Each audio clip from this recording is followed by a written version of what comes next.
નમસ્કાર દર્શક મિત્રો, દેશ અને દુનિયાના સુપરફાસ્ટ સમાચારમાં આપનું સ્વાગત છે। આજના તાજા અને સૌથી મોટા સમાચાર જાણીએ પહેલા ચેનલને સબસ્ક્રાઇબ કરી નાખજો। સિંગતેલના ભાવમાં વધારો। રાજ્યમાં શાકભાજીના ભાવ વચ્ચે વિતેલા 2 સપ્તાહમાં સિંગતેલના 15 કિલોના ડબ્બાના ભાવમાં ₹80નો વધારો ઝીંકાયો છે।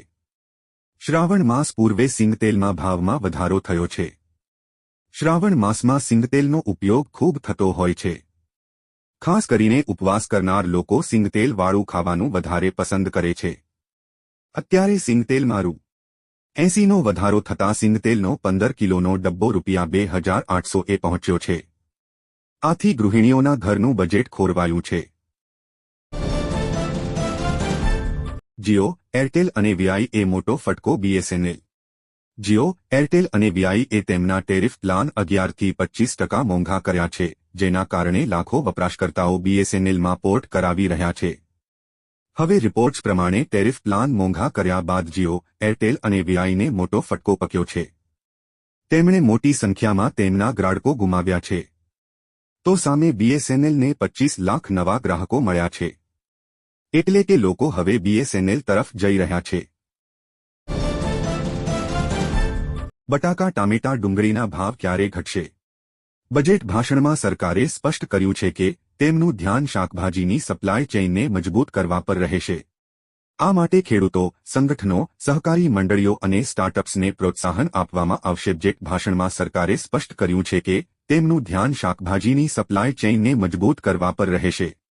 આ માટે ખેડૂતો, સંગઠનો, સહકારી મંડળીઓ અને સ્ટાર્ટઅપ્સને પ્રોત્સાહન આપવામાં આવશે। તેમના સંગ્રહ અને માર્કેટિંગ પર ધ્યાન કેન્દ્રિત કરવામાં આવશે। નાણામંત્રીનું કહેવું છે કે સરકાર શાકભાજીનું ઉત્પાદન વધારવા પર પણ નજર રાખશે। આજે આ વિસ્તારોમાં પડશે વરસાદ। ગુજરાતમાં ચોમાસું જોરદાર જામ્યું છે। હવે ધીરે ધીરે ગુજરાતમાં સાર્વત્રિક વરસાદ વરસતો જોવા મળી રહ્યો છે। રાજ્યમાં આગામી 7 દિવસ સુધી સાર્વત્રિક વરસાદની આગાહી કરવામાં આવી છે। ગુજરાત રાજ્ય પર 2 વરસાદી સિસ્ટમ અને સાયક્લોનિક સર્ક્યુલેશન સક્રિય થઈ છે, જેના કારણે આજે કચ્છ અને સૌરાષ્ટ્રના દરિયાકાંઠાના વિસ્તારો નલિયા, માંડવી, ભુજ, ગાંધીધામ, રાપર તેમજ સૌરાષ્ટ્રના દ્વારકા, જામનગર, સલાયા તેમજ મોરબી આજુબાજુના વિસ્તારમાં આજે વરસાદનું રેડ જાહેર કરવામાં આવ્યું છે। તેમજ માછીમારોને દરિયો ન કરવાની પણ સલાહ આપી દેવામાં આવી છે।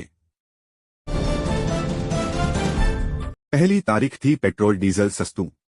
રોજબરોજની ચીજવસ્તુઓના સતત વધી રહેલા ભાવોને કારણે સામાન્ય લોકોની મુશ્કેલીમાં ઘટાડો થવાના કોઈ સંકેત દેખાઈ રહ્યા નથી। બીજી તરફ છેલ્લા 1 મહિનામાં 2 વખત પેટ્રોલ અને ડીઝલના ભાવ વધારાના કારણે જનતાને મોંઘવારીના બેવડા ફટકાનો સામનો કરવો પડ્યો છે। આવી સ્થિતિમાં હવે સમાચાર આવી રહ્યા છે કે 1 ઓગસ્ટથી દેશભરમાં પેટ્રોલ અને ડીઝલના ભાવમાં ભારે ઘટાડો થઈ શકે છે। એવું કહેવામાં આવી રહ્યું છે કે 1 ઓગસ્ટથી પેટ્રોલ ₹3 અને ડીઝલ ₹8.50 સસ્તું થઈ શકે છે।